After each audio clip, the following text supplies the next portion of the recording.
আসসালামু আলাইকুম দেশবাসী। দেখেন, আপনারা বাংলাদেশে খেজুর গাছ লাগান, কিন্তু খেজুর যে কিভাবে হইতো এটা জানেন না। এই দেখেন কত সুন্দর খেজুর, খেজুর গাছে ফুল বাঁধতে হয়, বুঝলেন, তাহলে খেজুর হবে।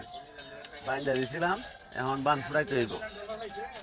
দেখছেন, এখন বান ছুড়াইতে হবে। কত সুন্দর করে হয়েছে খেজুরে বিচি।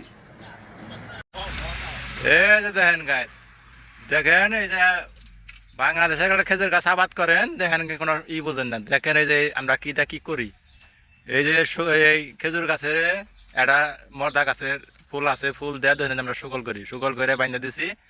অনেক যে গুটি ধরছে, অন মনে করেন আমরা মনে হয় যে বান ছাড়াই দিতেছি।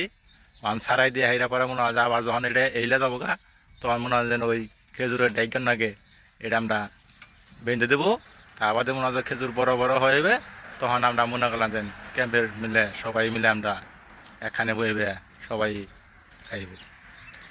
আর আমরা তো মনে করলাম যে দেশের খেজুর গাছ হয়ে থাকে কোনো নাই, ওই বাদির মধ্যে ধরে থাকে জুই সাইডে যা ধরে থাকে তাই থাকবো। কিন্তু মর্দা গাছের ফুন্দা বাইন্দা দিলে পারা, এটা মনে হয় বাংলাদেশ নাই বিদেশ নাই, সব দেশেই মনে করেন প্রচুর খেজুর ধরে।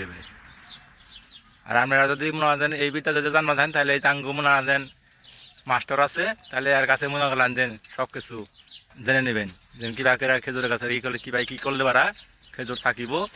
আপনারা সবাই তার কাছে পদ্ধতি জেনে নেবেন। একে দিন নাকি।